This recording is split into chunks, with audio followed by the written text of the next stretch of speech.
ரெண்டாவது கட்ட அறிக்கை இரண்டாம் கட்ட தேர்தல் இருக்கு.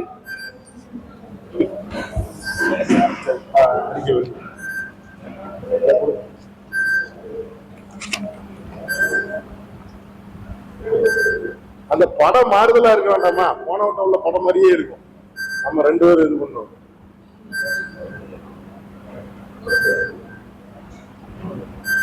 போதுமா? இன்று இரண்டாம் கட்ட தேர்தல் அறிக்கை வெளியிடப்பட்டிருக்கு. கட்சியினுடைய நோக்கம் சுதந்திர இந்தியா உருவாக்கப்பட்டு இந்த மக்களுக்கு அடிப்படை தேவைகளை பூர்த்தி செஞ்சு நம் முன்னோர்கள் மக்களாட்சி தத்துவத்தை நிறைவேற்றி வந்த காலம் போய் கடந்த 10-15 ஆண்டு காலமாக மறுபடியும் மன்னராட்சி முறைக்கு நம்ம போய்கிட்டு இருக்கிற மாதிரி ஒரு சூழ்நிலை இருக்கு. இன்னைக்கு மக்களுக்கு என்ன தேவை? இப்ப பொது தேர்தல் நடக்கு, மக்களாட்சிக்கான பொது தேர்தல் நடக்கு. மக்களுக்கு என்ன தேவை, மக்களுக்கு தேவையில என்ன பற்றாக்குறை இருக்கு அப்படின்றத நாங்க ஒரு 100 பாயிண்ட்ஸ்ல தேர்தல் அறிக்கையை வெளியிட்டு இருக்கோம். அதுல இன்னைக்கு இரண்டாம் கட்ட தேர்தல் அறிக்கை வெளியிட்டு இருக்கோம். இந்த சட்டமன்ற தேர்தலில் ஒரு 50 தொகுதிகள் வரைக்கும் எங்க கட்சி வேட்பாளர்கள் போட்டி போடுறாங்க. கணிசமான வாக்கு வாங்குவோம். 1-2 தொகுதியில வெற்றி பெறதுக்கு வாய்ப்பு இருக்கு. இந்த பொது தேர்தல் வரும் காலங்கள்லாம் இப்ப ஒரு 15-20 வருஷமாவே யாராவது ஒரு நடிகர் உள்ள விழுந்துடுறாங்க. பொதுவா நடிகர்களை பாக்குறதுக்கு ஒரு கூட்டம் வருது.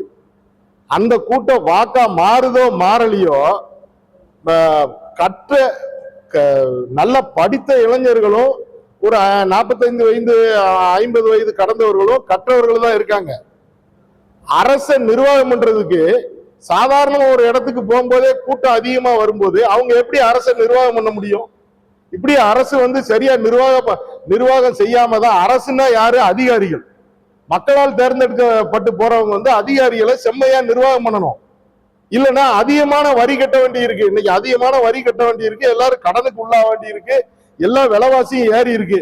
எல்லாரும் கடனை அடைக்கிறதுக்கும், நோய்க்கு மருந்து எடுக்கிறதுக்கும், மருந்து வாங்குறதுக்கும், மெடிக்கல்ல கூட்டமா நிக்கிறதுக்கும், மொத்தமா ஒரு பக்கமா இங்க இருந்து அங்க போறதுக்கும், இப்படி மக்களை பூரா ஒரு அடிமைப்படுத்தின மாதிரி ஆட்சிகள் நடந்துகிட்டு இருக்கு.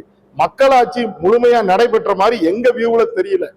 அதனால எங்க வேலை மக்களாட்சி எப்படி பண்ணணும் அப்படின்னு சொல்லி அதிகாரிகளை தூண்டுறதும் நல்ல அரசியல்வாதிகளை உருவாக்குறதும் தான்.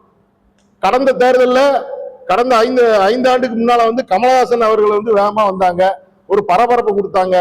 டிவி செய்திகள்ல போறோம். இப்ப நான் நடிகர் கிடையாது, நான் நடிகரா இருந்தா என்னையும் பரபரப்பா செய்திகள்ல போடுவாங்க. கமலஹாசனுக்கு பரபரப்பா கொடுத்தாங்க. அவரு நிறைய தேர்தலில் போட்டி போட்டாரு, கணிசமா வாக்கு வாங்கினாரு. இப்ப விஜய் அவர்கள் வந்திருக்காரு. அவர் நான் வர்றது தப்புன்னு சொல்லல. உங்க செயல் திட்டம் என்ன? உங்க செயல் திட்டம் என்ன? டிஎம்கேயும் தாவாக்காவுக்கு தான் போட்டிருக்கீங்க. நீங்க வந்தா என்ன செய்வீங்க? இலவசம் கொடுக்க வேண்டிய அவசியம் கிடையாது. இலவசனாலே வாக்காளர்கள் லஞ்சம் தான். அது எந்த ரூபத்திலையும் சரி. இன்னைக்கு தேர்தல் ஆரம்பிச்ச உடனே வண்டிகள் பூரா செக் பண்றாங்க. பணம் 50,000 ரூபாய்க்கு மேல இருந்தா பறிமுதல் பண்றாங்க. இதெல்லாம் எதுக்கு? வாக்காளருக்கு பணம் கொடுக்க கூடாதுன்னு. அப்ப வாக்காளருக்கு பணம் கொடுக்காம ஆக்கப்படுதா? இது எல்லாம் பொதுமக்களை தான் பாதிக்கும். ஆனா நடக்க வேண்டியது தானா நடக்கும். இன்னைக்கு எடப்பாடி அவர்கள் அம்மையார் ஜெயலலிதா இறந்து காலம் சென்றதுக்கு அப்புறம் 4 வருஷத்துக்கு மேல ஆட்சியில இருந்தாங்க. அவரு ஆட்சி காலத்துல எல்லாமே சீர்குலைஞ்சு போச்சு. இன்னைக்கு அவரு தான் அடுத்த முதலமைச்சர் வேட்பாளர் சொல்லி வேகமா பிரச்சாரம் பண்றாங்க. அப்போ மக்களுக்கு தேவையானதை செய்யறதை யாரும் இப்ப நாங்க ஒரு முக்கியமான இடத்துக்கு வருவோம் அப்படின்றதுல நாங்க 100-150க்கு மேல வேட்பாளர் போடுன்ற முனைப்புல இருந்தோம். இந்த மாதிரி நடிகர்கள் வரவும், கூட்டங்கள் வரவும், தேர்தலில் போட்டியிடுறவங்களே பின்வாங்குற சூழ்நிலைகள் வருது. இவங்க என்ன பண்ண போறாங்க? வாக்குகளை பிரிக்க போறாங்க. பிரிச்சுட்டு ஒரு கூட்டம் ஒரு நேரம் 40,000 வரும். நீங்க இதே அடுத்த வருஷம் அந்த இடத்துல 25,000 வரும். அதுக்கு அடுத்த வருஷம் 15,000 வரும். அவங்க அப்படியே ஆஃப் ஆகி பயந்துருவாங்க. இதுதான் நடிகர்களுடைய சூழ்நிலை 20 வருஷமா. இதை ஏன் பொதுமக்கள் இதை புரிஞ்சுக்கணும். நல்ல கல்வி அறிவு பெற்றவங்க, நிர்வாகத்துக்குரியவங்களை தேர்ந்தெடுக்கணும். சும்மா ஒரு திமுகவை குறைச்சி பேசுறதுனால அதிமுகவுக்கு வாக்குன்னு நினைக்க கூடாது.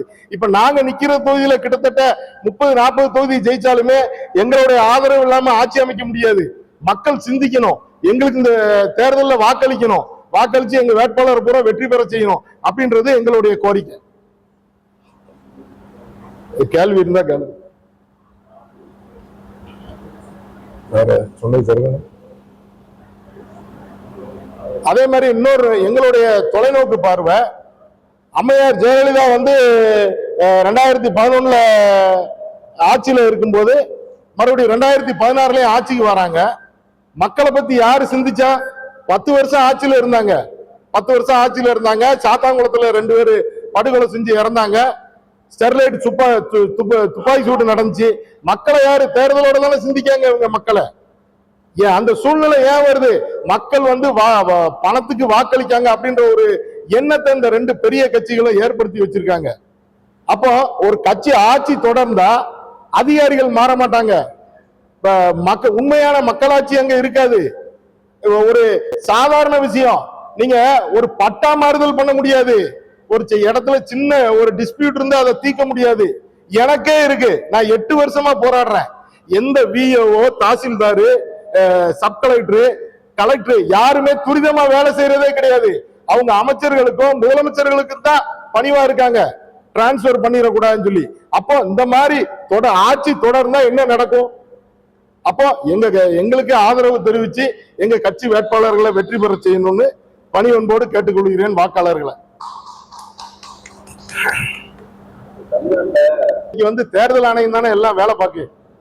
தேர்தல் ஆணையத்துக்கு கீழே நம்ம போயிட்டோம். அப்ப அவங்க எந்த அதிகாரியை கொண்டு வந்தாங்க? எல்லா அதிகாரியும் ஒரே மாதிரி தானே வேலை பார்க்கணும். அப்ப அதுல ஏதோ ஒரு உள்நோக்கம் இருக்க போய் தானே மாத்திருப்பாங்க. நிறையாச்சு கட்சி வேகமா வளராட்டாலும் வளர்ச்சி இருக்கு. 2031 கண்டிப்பா ஆட்சி அமைப்போம். இல்ல எதிர்கட்சி அந்தஸ்துக்காவது வருவோம். நாங்க இல்லாம ஆட்சி அமைக்க முடியாது அப்படின்ற ஒரு சூழ்நிலை உருவாயிட்டு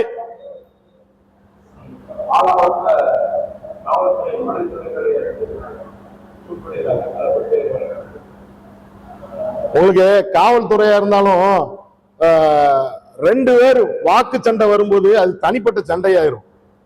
காவல்துறை வந்து இப்போ ஒரு 40 ஆண்டுகளுக்கு முன்னால ஒரு போஸ்ட் மாஸ்டர், ஒரு ரயில்வே அதிகாரி, ஒரு தாசில்தாரு, ஒரு காவல்துறை அதிகாரியை இவங்க எல்லாம் பயப்பட்டாங்க, மேல அதிகாரிகளுக்கும் அமைச்சர்களுக்கும்.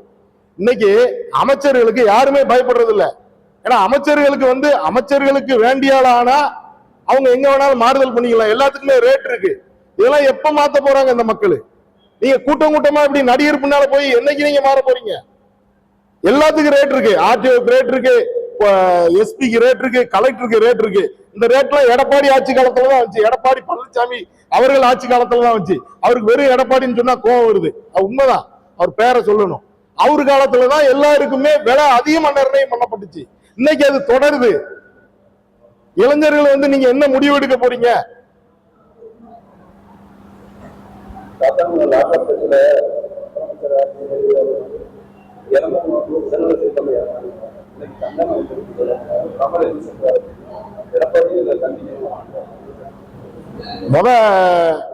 சாத்தான்குளம் கொலை வழக்குல வந்து நம்ம மாவட்டத்துல கோயில்பட்டி தொகுதியில போட்டி போடுறாருல கடம்பூர் ராஜு, அவரு தான் ஃபர்ஸ்ட் அக்யூஸ்டா சேர்க்கணும்.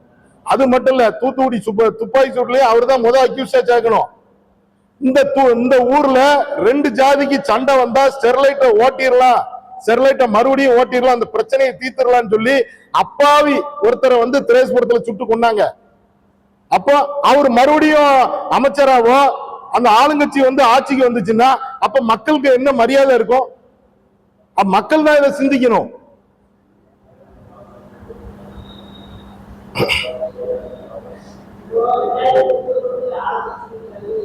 தொகுதியில போட்டி போட்டாரு, 165 தொகுதியில போட்டி போட்டு கடுமையா செலவழிச்சாரு. இன்னைக்கு அவர் 11 தொகுதியில தான் போட்டி போடுறாரு. அவர் செல்வாக்கான மனிதர். அவரை வேணும்னே 11 தொகுதிக்குள்ள சுருக்குறாங்க. அவர் சூழ்நிலை இன்னைக்கு 11 தொகுதிக்குள்ள சுருங்கி போயிருக்காரு. 165 தொகுதியில 2001 போட்டி போட்டவர் இன்னைக்கு 11 தொகுதியில போட்டிடுறதுக்கு காரணம் என்ன? இப்படி இவங்க கட்சியை பூரா அழிப்பாங்க. கூட்டணியே தேவையில்லை, நாங்க வெற்றி பெறுவோம், எங்களுக்கு 40 சீட்டு நீங்க எங்களுக்கு கிடைச்சா போதும், நாங்க இல்லாம யாரும் ஆட்சி அமைக்க முடியாது, நாங்க எதிர்கட்சி அந்தஸ்து வந்தாலும் ஆளுங்கட்சி வந்து செம்மையா ஆட்சி செய்யறதுக்கு வலியுறுத்துவோம்.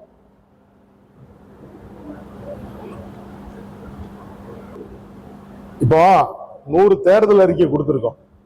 இந்த தேர்தல் அறிக்கையை செயல்படுத்தினாலே வளர்ச்சி தேவையில்லை, நம்ம வீழ்ச்சி இருக்காது, மக்கள் வந்து சந்தோஷமா வாழ்வாங்க. உங்களுக்கு இப்ப எனக்கு என்ன ஆதங்கம் அப்படின்னா, எனக்கு யாரு மேலேயும் தனிப்பட்ட ஆதங்கமோ யாரு வரக்கூடாதுன்னு அப்படின்லாம் கிடையாது. நீங்க இது மக்களாட்சி, மக்களாட்சியில ஒரு பக்கம் அதிகமா வரிய புடுங்குறீங்க, ஒரு பக்கம் அதிகமா வரிய புடுங்குறீங்க, மக்களுக்கு வந்து பாதுகாப்பு ஒரு பக்கம் இல்ல, ஒரு பக்கம் வருவாய் இல்லை. இப்ப யாரும் அதெல்லாம் யாருமே சிந்திக்கிறது இல்லை. நீங்க மக்களுக்கு வந்து 2000 ரூபாய் மாசம் பெருசுன்னு அரசாங்கத்துக்கு தெரியுது, ஆனா வரி எவ்வளவு கட்டப்படுது. இங்க இருந்து மெட்ராஸுக்கு சாதாரணமா நீங்க ஒரு பெர்த் பஸ்ல போகணும்னா 1500 ரூபாய். எப்படி எல்லா குடும்பத்தில் உள்ளவங்களும் சென்னைக்கு போய் தான் ஆகணும், ஏதாவது கல்வி சம்பந்தமாவோ ஒரு திருமணம் சம்பந்தமாவோ ஏதோ ஒரு விஷயத்துக்கு போய் தான் ஆகணும். அப்ப 2000 ரூபாய் கொடுத்தா காணுமா? ஒரு சாதாரணமா இன்னைக்கு ஒரு காலத்துல எம்பிபிஎஸ் டாக்டர் எல்லா மருத்துவத்துக்கும் எல்லா நோய்க்கும் சாதாரணமா மருத்துவம் பண்ணாங்க, மாத்திரை கொடுத்தாங்க, சரியாச்சு. இன்னைக்கு சாதாரணமா எக்ஸ்ரே எடுக்கிற இடத்துல சொல்லுவாங்க இப்படி வந்து சளி அதிகமா இருக்கு அப்படின்னு சொல்லி. ஆனா இன்னைக்கு ஒரு எம்டி டாக்டர் வந்து அதை சைன் பண்ணாதான் வெளியே சொல்ல முடியும் ரிப்போர்ட்டை. அந்த அளவுக்கு மத்திய அரசு வந்து மருத்துவ படிப்பை வந்து விலை உயர்வு ஆக்கியிருக்கு. அதனால என்ன ஆயிருதுன்னா, நீ சாதாரணமா நீங்க ஒரு ட்ரீட்மெண்ட்டுக்கு போனீங்கன்னா 500 ரூபாய் ஃபீஸ், எம்டி படிச்சவங்களுக்கு 1000 ரூபாய் ஃபீஸ். அப்ப இன்னைக்கு மருத்துவம் வந்து ரொம்ப முக்கியமா இருக்கு.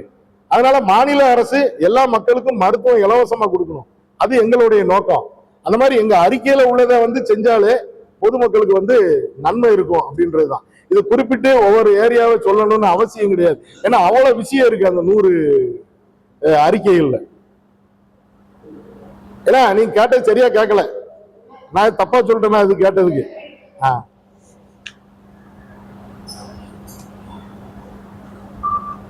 வேற நெடுஞ்சாலையை வந்து தரம் உயர்த்தணும், இதுல நிறைய வாகனங்கள் போதுன்னு சொல்லி இந்தியாவிலே 4 தேசிய நெடுஞ்சாலை தான் பிஓடி ஸ்கீம்ல கொண்டு வந்தாங்க. இன்னைக்கு மாநில அரசும் சரியில்லை. இன்னைக்கு கிட்டத்தட்ட ஒரு மாநிலத்துல 50 நம்பர்ல தேசிய நெடுஞ்சாலை இருக்கு. அந்த தேசிய நெடுஞ்சாலையில அவ்வளவு பிஓடி ஸ்கீம்ல பணம் கலெக்ட் பண்றாங்க. நம்ம தான் இடம் கொடுக்கும், மாநில அரசு தான் மத்திய அரசுக்கு இடம் கொடுக்கும், தரம் உயர்த்தி தான் அப்படின்னு சொல்லி.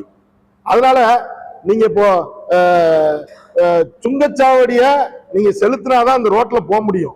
பழைய ரோட வந்து விட்டுட்டு புதுசா ரோடு போட்டு இவங்க சாவடி வசூல் பண்ணா நியாயமான விஷயம். இன்னைக்கு ஒரு கிராமத்துல இருந்து போறவங்களும் சரி, பைக்ல போறவங்களும் சரி, விவசாய டிராக்டர் போறவங்களும் சரி, எல்லாருமே கட்டண சாலையில தான் போக வேண்டியிருக்கு. அத மக்கள் யாருமே சிந்திக்கல. இன்னைக்கு மாநில அரசும் சேர்ந்து தப்பு பண்ணுது. இன்னைக்கு இவ்வளவு தேசிய நெடுஞ்சாலைகள் தேவை கிடையாது, ஏன்னா நம்மகிட்ட இருந்து பணத்தை உரியிறது தான். இன்னைக்கு உலக அளவுல கார்பரேட் கம்பெனிகள் வந்து 40,000 கோடி 50,000 கோடி அப்ப 1 லட்சம் கோடி 2 லட்சம் கோடின்னு சொல்லி சொத்து மதிப்பை தான் பார்க்காங்க.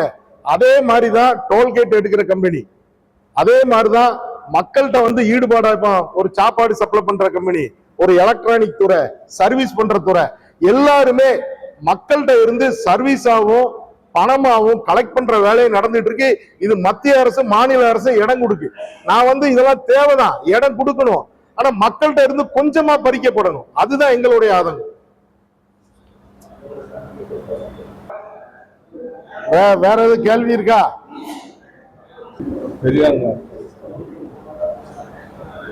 சரி, போதுமா? யாரு?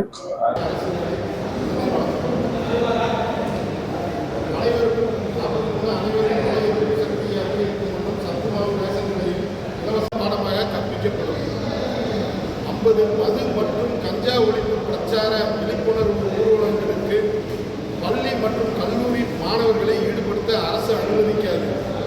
மது ஒழிப்பு சம்பந்தமான பிரச்சாரங்களை பள்ளிகளிலும் கல்லூரிகளிலும் நடத்தக்கூடாது.